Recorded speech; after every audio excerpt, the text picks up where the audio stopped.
بسم اللہ الرحمن الرحیم۔ شعبان المعظم کی 15ویں رات، جسے شب برات بھی کہا جاتا ہے، یہ وہ رات ہے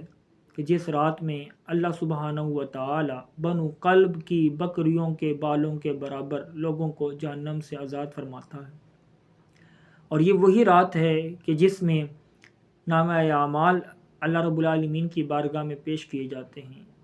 حضرت مولا کائنات رضی اللہ تعالی عنہ اس کے راوی ہیں۔ آپ فرماتے ہیں کہ وہ رات ہے کہ جس نے پیدا ہونا ہوتا ہے اس کا بھی نام لکھ دیا جاتا ہے، اور جس نے اس دنیا سے جانا ہوتا ہے اس کا بھی نام لکھ دیا جاتا ہے، اور اسی رات اللہ تعالی رزق بھی اتارتا ہے،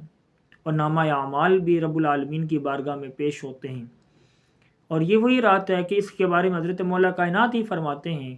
کہ وہ رات ہے کہ جس میں اللہ رب العالمین اپنی شان کے لائق، اپنی عظمت کے لائق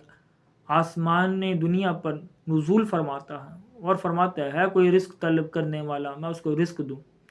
ہے کوئی اولاد طلب کرنے والا میں اس کو اولاد دوں، ہے کوئی مصیبتوں سے چھٹکارا پانے والا میں اس کی مصیبتوں کو دور کروں۔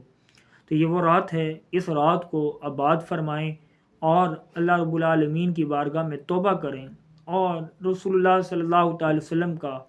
یہ طرز عمل رہا کہ آپ اس رات قبرستان جایا کرتے تھے، اور یہ اہل سنت کا معمول ہے کہ وہ اس رات قبرستان جایا کرتے ہیں، اپنے پیاروں کے لیے دعائے مغفرت کرتے ہیں۔ اس رات میں خود بھی اللہ رب العالمین کی بارگاہ میں توبہ طائب ہوں، محفل سجائیں، گھر میں ذکر و فکر کی محفل سجائیں، گھر والوں کو بھی اس میں شامل کریں۔ اللہ سبحانہ و تعالی میری اور آپ کی کامل بخشش و مغفرت فرمائے، آمین بجاہ النبی الامین۔